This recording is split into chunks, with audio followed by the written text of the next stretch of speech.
Welcome back guys, time for another super exciting video. और आज हम जिस फोन के बारे में बात करने वाले ना, वो one of the best rated चल रहा है आजकल फ्लिपकार्ट पे। और वो फोन है गाइस Vivo T2 Pro।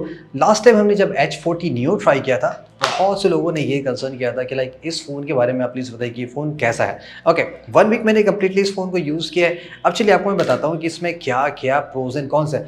और इस फ़ोन को आप सॉर्ट ऑफ डेंजरस फ़ोन कह सकते हैं दो इंपॉर्टेंट रीज़न की वजह से। सबसे फर्स्ट रीज़न आपको बता देता हूँ, ऑफकोर्स ड्यूरेबिलिटी कंसर्न आपने देखा है, ये एग्जैक्टली सेम फ़ोन है iQOO Z7 Pro का, जो कि रीब्रांड हो गया है। रियलमी भी ऐसा करती है, रेडमी ऐसा करती है, वीवो भी ऐसा करती है। सेकेंड जो इसमें बिग कंसर्न है वो स्पेशली गाइस मुझे डेटा प्राइवेसी के लिए लगता है। और इनफैक्ट ये सभी बीबी के फ़ोन्स को लेकर, अगर आप ये सारी कहानी सुनना चाहते हैं तो आप सुन सकते हैं, तो आप थोड़ा आगे जंप कर सकते हैं। जब फ़ोन सेट करते हैं ना, तब आप उस फ़ोन के सेटअप पे जाएंगे तो आप देखेंगे बहुत सारे ऑप्शंस आपको मिलते हैं, जहाँ पे आपको बाय डिफ़ॉल्ट रिकमेंडेशंस और थर्ड पार्टी एप्लीकेशन का कंसल्ट ऑफ एग्रीमेंट आता है कि अगर आप उसको सर्विसेज इनेबल करते हैं, जो कि बाय डिफॉल्ट इनेबल रहती है, तो आप अपने फ़ोन का डेटा जैसे कि IMEI number, GUID, location, contact, even SMS के डिटेल्स भी आप उन कंपनी को अपने कंसर्न से शेयर करते हैं। कुछ मैं आपको जस्ट प्राइवेसी स्टेटमेंट्स दिखा देता जो मैंने फाइंड आउट किए। इस फ़ोन में एक अनदर फीचर है जिसमें आप फ़ोन में नंबर आइडेंटिफिकेशन है, कॉल रिकॉर्डिंग फीचर है, वो एक थर्ड पार्टी कंपनी है टेडी मोबाइल, उसको जाती है। तो ऐसी बहुत सी कंपनी है जो चाइनीज़ बेस्ड कंपनी है जहाँ पे ये डेटा शेयर किया जा रहा है। In fact according to Vivo third party company को देती है, और वो third party company again another websites और ऐप्स को देती हैं, अपना डेटा शेयर करती है, जिनके अकॉर्डिंग वो उस चीज़ की जिम्मेदारी नहीं ले सकते हैं। अगर कोई भी ऐसा सिक्योरिटी ब्रीच या डेटा लीक होता है तो वीवो इस बात से कंप्लीटली डिनाई कर जाएगी। तो अगर आपके लिए सिक्योरिटी प्राइवेसी बहुत इंपॉर्टेंट है तो आपको ये सारी चीज़ें बाय डिफ़ॉल्ट डिसेबल करनी चाहिए, राइट। इस प्रोडक्ट की आप रेटिंग देखेंगे, ये 4.5 स्टार। फॉर रेफरेंस अगर आप फ्लिपकार्ट के पेज पे जाएंगे तो अगर आप iPhone 14 या 13 देखेंगे, उसकी ही रेटिंग जस्ट 4.7 एंड 4.6 स्टार है। इस साल का ये I think highest rated product जो आप यहाँ पे देख रहे हैं। और मैं इसकी सारी रेटिंग्स पे जा रहा था, जितना मैंने फाइंड आउट किया ऑलमोस्ट सभी ने 5 या 4 दिया है। एक आधी 1 स्टार ले, जैसे कि very bad, over heating issue लिखा है। मैं आपको बताता हूँ कि इस फ़ोन में क्या मुझे कोई हीटिंग इशू ऐसी यहाँ पे मिली है कि नहीं मिली है। एंड सेकेंड बंदे को unfortunately I got the defective product. So of course बंदा 1 स्टार तो देगा ही, लेकिन उसके अलावा जितने भी आप रेटिंग देखेंगे ऑलमोस्ट सारे के सारे 5.4 दैट मीन्स ये one of the most popular phone लग रहा है। चलिए मैं आपको सारी बातें बताता हूँ, क्या आप इस फ़ोन को सीरियसली बाय करें या ना बाय करें, या अदर फोन्स का वेट करें या उस पर स्विच कर सकते हैं। Let's get started. On the first impression में गाइस, फ़ोन सीरियसली बहुत ही अच्छा है। आप खुद भी इसको पकड़ेंगे, किसी को दिखाएंगे, जो देखेगा, चाहे वो कलर की बात हो, जो ये ब्यूटीफुल कलर दिया गया, लाइक मार्बल फिनिशिंग आप उसको कह सकते हैं। मैं बोल रहा हूँ बिकॉज ये मार्बल जैसा ही फील हो रहा है, अच्छी फीलिंग दे रहा है, लाइक ना एकदम सॉफ्ट टच वाली फीलिंग आ रही है। ऐसे लग रहा है कुछ फैब्रिक लगा रही हूँ, तो फैब्रिक है नहीं, थोड़ा सा सिल्की और सॉफ्ट फीलिंग आ रही है। अगर आप ब्लैक कलर पे जाते हैं तो आपको कुछ ऐसा मैट फिनिशिंग डिज़ाइन मिल जाएगा, ऑफकोर्स इसीलिए मैंने दूसरा कलर इस बार ऑप्ट किया। फ़ोन तो सीरियसली बहुत स्लिम है, केस आप नहीं लगाते हैं, आपको यूज़ करने में बहुत अच्छा लगेगा। लाइटेस्ट नहीं है, लाइटेस्ट फ़ोन तो लाइक अभी भी है 156 ग्राम, ये अराउंड 175 ग्राम का है, तो थोड़ा सा वेट ऑफ कोर्स इसका ज़्यादा है। राइट साइड में पावर बटन है, वॉल्यूम बटन है, प्रॉपर पोजीशन पे है। जो फिंगरप्रिंट सेंसर है वो उसका फास्ट है, सुपर फास्ट नहीं है, लाइक इससे फास्ट हमने देखे हैं। और इवन अगर आप वो टाइप करते हैं ना यहाँ पे पासवर्ड, तो मुझे लगता है कि इस फ़ोन की परफॉर्मेंस में थोड़ा सा लैग इसलिए फील होता है बिकॉज यहाँ पे UFS 2.2 है। ज़्यादा बातें करने के हम परफॉर्मेंस में लेकर, और ड्यूल कैमरे का सेटअप यहाँ पे ऑफ कोर्स आप देख सकते हैं, और बिग सी यहाँ पे एक लाइट दी गई है जो कि दिखने में थोड़ी सी कूल लगती है। डिस्प्ले की बात कर लेते हैं गाइस, यहाँ पे भी बहुत ही आपको कमाल का डिस्प्ले मिल रहा है, लाइक स्लिम फ़ोन तो ही है। पैनल भी इसका आपका 1 बिलियन कलर सपोर्ट करता है, कर्व डिस्प्ले ऑफ कोर्स है, एंड सारे स्पेसिफिकेशंस इसके लाइक हाई एंड टाइप के हैं। 120 हर्ट्ज, HDR10+, 13 nits की पीक ब्राइटनेस है, और नेटफ्लिक्स का सपोर्ट यहाँ पे ये HDR10 का सपोर्ट दिख भी रहा है, आप देख सकते हैं नेटफ्लिक्स में भी दिया गया है। वो सारी चीज़ें ऑफ कोर्स यहाँ पे पहले से आपको मिल रही हैं, तो ये सब बहुत ही कूल है। डिस्प्लेस का बहुत ही आपको अच्छा फीलिंग देने वाला है। कैमरे पैनल से पहले चलिए परफॉर्मेंस की बात कर लेते हैं। परफॉर्मेंस में इसमें कूल पार्ट ये है कि वैसे देखो डे टू डे में टास्क में ये बहुत ही अच्छा परफॉर्म कर रहा है, लाइक अगर आप कोई चीज़ ओपन करते हैं, मिनिमाइज़ करते हैं तो ये सही काम करता है। लेकिन आप कोई ऐसा ऑपरेशन परफॉर्म करते हैं ना जिसमें थोड़ा सा रीड राइट ज़्यादा होता है, तो यहाँ पे थोड़ी सी इश्यूज़ हैं। लाइक स्पेशली अगर आप इस फ़ोन में कुछ ऐसे फ़ोटो एडिटिंग करते हैं या छोटा मोटा वीडियो रेंडरिंग करते हैं, तो यहाँ पे UFS 2.0 है, तो वो आपको जनरल टास्क में थोड़ी सी प्रॉब्लम दे सकता है। ये तो लिटिल बिट ऑफ वो लोगों के लिए जो सुपर प्रो गेमर हैं, जैसे कि आप BGMI ज़्यादा प्ले करते हैं। तो वैसे इसमें देखो BGMI प्ले करने का मज़ा इसलिए अच्छा आ रहा है बिकॉज डिस्प्ले थोड़ा बड़ा है, फ़ोन बहुत हल्का है, तो हाथ पे ज़्यादा वेट नहीं लग रहा है, ठीक। तो वो एक्सपीरियंस अच्छी है। HDR सेटिंग में आप गेम प्ले कर सकते हैं, वो भी ठीक है। हीटिंग मुझे लगी नहीं, स्पेशली इसमें गेमिंग मुझे कोई हीटिंग नहीं लगी। लेकिन हाँ, एक जो सीरियस प्रॉब्लम मुझे ये लग रही है कि इस फ़ोन का जो जायरो है उतना बेटर है नहीं। जायरो का यहाँ पे ये सीन दिया गया है कि लाइक एक होता है ना कि जो जायरो पुश करने की कोशिश की जाती है कि हाँ, कभी कांस्टेंट नहीं, कभी लग रहा है कि हाँ थोड़ा सा जर्क फील हो, कभी सुपर एकदम बहुत अच्छा काम करने लगा, कभी लगा रही ये थोड़ा खींचना पड़ रहा है, तो वो वाली आपको फीलिंग एक्सपीरियंस यहाँ पे आ सकती है। तो जायरो में यहाँ पे ये समस्या मुझे लगी, जो मुझे किसी और फ़ोन में लगी थी। रिसेंटली मैंने ट्राई किया था लाइक H14 में, वहाँ पे भी ये प्रॉब्लम थी।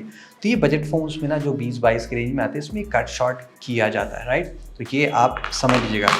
तो परफॉर्मेंस समरी में गाइस, ये डिवाइस गेमर्स के लिए तो नहीं है, but yes of course day to day performance के लिए आपको कोई भी दिक्कत नहीं होने वाली है। 5G प्लस का सपोर्ट इसमें काफ़ी बढ़िया आता है। लाइक आप आउटडोर इंडोर कहीं भी जाते हैं, कनेक्टिविटी बहुत अच्छी रहती है। कॉल के बाद 5G प्लस ऐसा नहीं कि 4G में स्विच हो जा रहा है जैसे मोटो के डिवाइस में था, यहाँ पे ऐसी कोई प्रॉब्लम नहीं है। बैटरी रेंज भी 5G में ज़्यादा नहीं है। जो CPU है Dimensity 7200, वो अच्छा है। Well for information guys, Dimensity 7200 है, ये Redmi Note 13 Pro Plus में भी आ रहा है 7200 अल्ट्रा के नाम पे, अभी भी काफ़ी स्मेल कर रहा है। तो ये भी एक गुड पार्ट है कि इसमें परफॉर्मेंस ठीक मिल रही है। लेकिन ये कि सुपर फास्ट परफॉर्मेंस का फ़ोन नहीं है। जस्ट आप गेमिंग के लिए फ़ोन चाहते हैं तो आपको 25,000 में और अच्छे फ़ोन मिल सकते हैं। कैमरे का आपने Z7 Pro पहले भी टेस्ट कर रखा है और इस फ़ोन को मैंने फिर से टेस्ट किया। कुछ बातें मैं आपको बता देता हूँ। सेटअप वाइज 64+2 है, 2 MP के डेप्थ सेंसर, कोई भी मैक्रो नहीं है। अल्ट्रा वाइड यहाँ पे मिसिंग है, जो कि बहुत से लोगों के लिए नीड हो सकती है। इवन तो 8 MP दिया जाता है, बट एक्स्ट्रा दिखने में अच्छा लगता है, राइट। फोटोज़ की बात करें, जो कलर्स आते हैं, स्पेशली आउटडोर में आप कलर लेते हैं तो कलर इसके बहुत ही अच्छे आते हैं। लाइक नेचुरल लुकिंग शॉट आपको मिलता है, हल्का बूस्टेड भी है, जो कि बहुत ही अच्छा लगता है। टेक्सचर अच्छा आता है, लेकिन यहाँ पे मुझे एक बिग प्रॉब्लम ये लगी कि ये फोकसिंग में बहुत प्रॉब्लम करता है। बिकॉज यहाँ पे डेप्थ सेंसर है, तो आप अक्सर नोटिस करेंगे कि कहीं ना कहीं ये शॉट में ये डेप्थ देने की कोशिश करता है। इवन दो चाहे तो सब्जेक्ट हाफ ही क्यों ना ब्लर हो जाए, वो उस पर भी कर देता है। तो ये यहाँ पे एक सीरियस इशू मुझे लगती है, जो बहुत ज़्यादा है। और सम टाइम ये सब्जेक्ट के टॉप पे फोकस कर देता है, जैसे आपने फूल देखा, पीछे का पूरा ब्लर हो गया। लेकिन अदर फोन्स में आपको दिखा रहा हूँ, उसमें वो सारी चीज़ें प्रॉपर्ली आ रही हैं। बाय द वे मैं कुछ कंपैरिजन पे वर्क कर रहा हूँ, मैं आपको दिखाता हूँ बहुत ही जल्दी। तो फोटो में ये प्रॉब्लम मुझे इसमें काफ़ी ज़्यादा लग रही है। ओके, इंडोर में स्पेशली अगर हम फोटोज़ लेते हैं तो यहाँ पे कहानी बदल जा रही है। डायनेमिक रेंज भी इस फ़ोन की बहुत ही अच्छी है, क्वालिटी बहुत ही डिसेंट आ रही है। अगर आप आउटडोर में शॉट लेते हैं, अल्ट्रा वाइड मिसिंग है, तो आपको अगेन मैंने पहले बताया, आपको थोड़ा सा यहाँ पे खल सकता है। प्लस यहाँ पे जो जूमिंग कैपेबिलिटी है वो भी जस्ट डिजिटल है, तो 64 MP सेंसर है, 10x जूम अप कर सकते हैं। तो यहाँ पे भी क्वालिटी ठीक ठाक आई है। इवन आफ्टर 10x जूम पे भी डायनेमिक रेंज मेंटेन है। क्लाउड और रेडियल आप बहुत अच्छा देख सकते हैं। स्काई से कलर से काफ़ी ज़्यादा चेंज करता है, ग्लास काफ़ी ब्लूइश टाइप का कर देता है, लाइक ज़्यादा कूल टोन इसमें मान सकते हैं, तो जो समहाउ थोड़ा सा अननेचुरल सा लग सकता है। इंडोर में इस फोन में प्रॉब्लम क्या है कि कलर्स होते बढ़िया प्रोड्यूस नहीं करता है। पीछे आप देखेंगे वॉल का कलर काफ़ी चेंज हो गया है, सब्जेक्ट थोड़ा सा ज़्यादा डार्क कलर का फील हो रहा है। इवन दो उतना डार्क है नहीं, लेकिन यहाँ पे सुपर वाइब्रेंट इफेक्ट अप्लाई कर दिया रहा है। तो मैंने सारे इफेक्ट्स ऑफ कर रखे हैं, तो ये यहाँ पे कुछ चीज़ें मिल रही हैं। ह्यूमन फेस का डिटेक्शन इसमें काफ़ी अच्छा, अगर आप नॉर्मल मोड में फोटोज लेते हैं, पोर्ट्रेट भी लेते हैं, तो ये सारी चीज़ें वीवो तो डेप्थ वाली बहुत अच्छी कर ही देता है, अगर आप ऐसे कुछ फोटोग्राफी करते हैं। लो लाइट में इस फ़ोन की परफॉर्मेंस बहुत अच्छी है। विदाउट नाइट मोड भी लेंगे तो यहाँ पे प्रॉब्लम आपने देख ली। देखो लाइट वाइट तो मेंटेन कर, लेकिन अगेन फोकस ये जस्ट किसी एक दो पार्ट पे करता है। सारे पूरे जो सीन आ रहे हैं ना पूरे व्यू फाइंडर में, उसमें ये फोकस नहीं करता। तो ये एक बिग प्रॉब्लम इसमें है। प्लस अगर आप नाइट मोड ऑन करते हैं तो वो चीज़ें फिक्स जाती हैं लो लाइट में, और क्वालिटी और इम्प्रूव हो जाती है। रियर कैमरे से ऑफकोर्स यहाँ पे आप 4K के वीडियो बना सकते हैं। कंपनी ने यहाँ पे OIS कहा है, तो OIS भी ठीक ठाक है, उतना बैड नहीं, अच्छा OIS काम कर रहा है। और वीडियोस में भी डिटेल बहुत ही अच्छे आ रहे हैं। लाइक आप देखेंगे शैडोज़ में, ट्रीज में, स्काइस हल्की सी ब्लू ज़्यादा है, लेकिन डायनेमिक रेंज, क्लाउड्स और सारी डिटेल काफ़ी अच्छी आ रही है।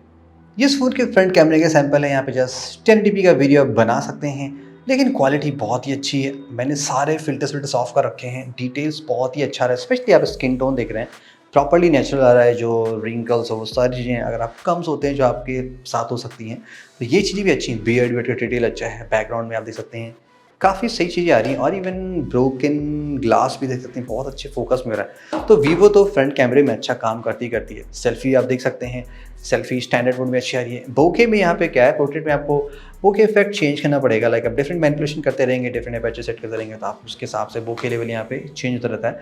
फ्रंट कैमरा ऐसा काफ़ी इंप्रेसिव है। तो इन द कैमरा समरी में यस, इसका मेन कैमरा काफ़ी अच्छा। आई थिंक इसको एक डेस्परेटली सॉफ्टवेयर अपडेट की नीड है जो वो फोकसिंग वाली प्रॉब्लम फिक्स करते हैं। यहाँ पे 4600 mAh की बैटरी है। वैसे देखो, मैंने जितना यूज़ किया मुझे इस फ़ोन की बैटरी ठीक लगी। मैंने मिक्स टू हैव यूसेज में इस फ़ोन को चलाया है और ये फ़ोन आसानी से 1.5 से 2 दिन चल जाता है। अभी मैंने लास्ट टाइम जो आपको स्टैट्स दिखा रहा हूँ, मैंने इसको चार्ज किया था 1 दिन पहले, 1.5 दिन पहले। उस हिसाब से देखोगे स्क्रीन ऑन टाइम जो मुझे मिला है वो अराउंड 6.5 घंटे के 7 घंटे के आसपास ऑलरेडी मिल चुका है। सो प्रॉब्ली आप आसानी से 8 घंटा इसमें जा सकते हैं। मैंने मिक्स वाईफाई और उस पर भी चलाया, Netflix, gaming, Chrome, play store, basically मैंने यही सब किया। यूट्यूब भी मैंने 2 घंटा सुना। तो या इस फ़ोन का बैकअप बहुत ही अच्छा है। तो समहाउ जो ऑप्टिमाइजेशन है वो काफ़ी बेटर यहाँ पे दिया गया है। यहाँ पे भी देखिए बिग प्रॉब्लम मुझे तब लगी जब मैंने फ़ोन को फर्स्ट टाइम सेटअप किया। बाय डिफ़ॉल्ट यहाँ पे बहुत सारे एप्लीकेशन गाइस इंस्टॉल हो जाते हैं। लाइक जैसे आपने फ़ोन सेट किया, इमीडिएटली आपको यहाँ पे वीवो का नज़र आता है, वीवो के ऐप स्टोर का नोटिफिकेशन, जहाँ पे आप सीधे देख सकते हैं कि no sign up needed. Directly आप मिलियंस ऑफ एप्लीकेशंस डाउनलोड कर सकते हैं फ्री ऑफ कॉस्ट, जहाँ पे कोई भी गूगल या किसी ईमेल की लॉगिन की ज़रूरत नहीं पड़ती है। और चलो उसको आपने डिसेबल कर दिया, लाइक नहीं ओपन किया, लेकिन फिर भी आप देखेंगे यहाँ पे बहुत सारे एप्लीकेशन जो कि अपने आप ही इंस्टॉल हो गए, जिन पे मैंने क्लिक भी नहीं किया। जितने भी हम यहाँ पे गेम्स हो वो सब देख रहे हैं ना, हॉट ऐप्स, हॉट गेम्स, ये सारे के सारे अपने आप इंस्टॉल हो जाते हैं with some reason, without any control. तो ये एक सीरियसली बहुत ही बैड पार्ट है वन टच ओएस का, जो iQOO और वीवो के फ़ोन्स में चलता है। Really irritating. ओके, अब चलिए अदर फैक्टर्स की बात कर लेते हैं। कूल फीचर क्या है यहाँ पे, लाइक थोड़ा सा ये आप ऑप्टिमाइज मान सकते हैं, परफॉर्मेंस सेंट्रिक ज़्यादा बनाया गया है। ऐप्स है, विजेट का सेक्शन काफ़ी सेपरेट है, आपको ज़्यादा लॉन्ग प्रेस करने की ज़रूरत नहीं पड़ती है। गूगल नाउ फीड भी आपको मिलता है, प्लस इनसाइड जाएंगे यहाँ पे सेटिंग्स में, तो ये भी लाइक काइंड ऑफ थोड़ा पुराना ही हो गया, बहुत चेंज किया नहीं कंपनी ने, वैसा ही हिसाब चल रहा है। अबाउट फ़ोन दिखा देता हूँ। ये डिवाइस आपकी बाय डिफ़ॉल्ट एंड्रॉइड 13 से है। सो कोर्स इसका 2 major version of Android update भी मिलेगा। वीवो को डेफिनेटली वर्क करना चाहिए। सारे ब्रांड्स अब ज़्यादा से ज़्यादा अपडेट देने की कोशिश कर रहे हैं, जो कि यहाँ पे नहीं दिया जा रहा है।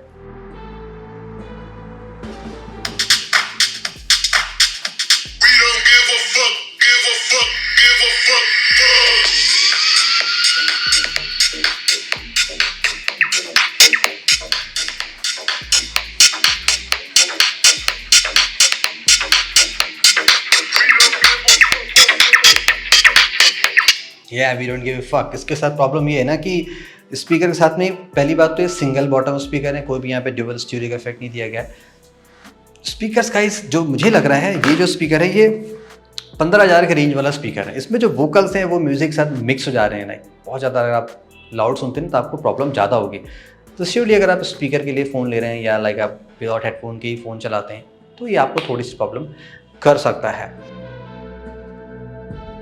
क्या आप इस फ़ोन को बाय करें या ना बाय करें? देखिए रेटिंग देखिए गाइस, तो डेफिनेटली लग रहा है कि बहुत से लोग उसको बाय कर रहे हैं और लोगों को अच्छा भी लग रहा है।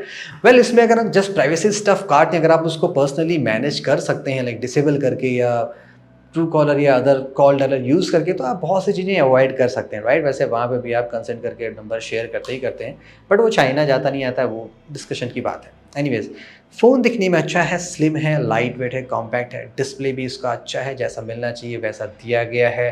परफॉर्मेंस इसकी डिसेंट है, नॉट दी बेस्ट, लेकिन इस प्राइस के हिसाब से जस्टिफाई कर देती है। कैमरा इसका अच्छा है, थोड़े से सॉफ्टवेयर अपडेट की नीड है। जो मिसिंग प्रॉब्लम लगी वो स्पेशली स्पीकर की ज़्यादा है, प्लस बैटरी कैपेसिटी थोड़ी ज़्यादा होनी चाहिए। अगर आप बहुत ज़्यादा हैवी यूज़र हैं तो ये फ़ोन आपका 1 डे ही मैक्सिमम चल पाता है, 2 दिन आपसे ज़्यादा एक्सपेक्ट नहीं कर सकते हैं। ऑन दी राइवल्स की बात करें तो देखिए फ़ोन तो बड़े अच्छे अच्छे गाइस अवेलेबल हैं। One of the best example आप जानते हैं मोटो H40 Neo है, जो इस फ़ोन के सिमिलर या से कम प्राइस में आसानी से मिल जाता है। तो वैसे मैंने अदर ब्रांड से दिखा रखा है, लेकिन मैं ऑलरेडी कंपैरिजन कर रहा हूँ जिसमें हम इस फ़ोन को और अगेंस्ट में रियलमी को भी इंक्लूड करते हैं जस्ट टू सी लाइक ये भी 24,000 का मिलता है, 23,000 का मिल जाता है, कि ये क्या कमाल ऑफर करता है। अदर फोन इन्फिनिक्स के हैं और upcoming Redmi Note 13 Pro Plus भी है। तो बहुत सारे फ़ोन्स हैं। आपको डिज़ाइन से ज़्यादा इंपॉर्टेंस लगता है, लाइक ना आपको थोड़ा सा light weight beautiful cute looking phone चाहिए, तो ऑफकोर्स ये आपको एक बेस्ट ऑप्शन दे रहा है। तो ये तो रहा गाइस मेरा feedback long 1 week usage review. कैसा लगा प्लीज़ कमेंट में बताइएगा। नेक्स्ट हम कौन सा फ़ोन लॉन्ग यूसेज में ट्राई करें, मुझे सिम लगा के प्रॉपरली चेक करना पड़ेगा, वो मैं आपके लिए डेफिनेटली करूँगा। Thank you so much, see you the next video, have a great day.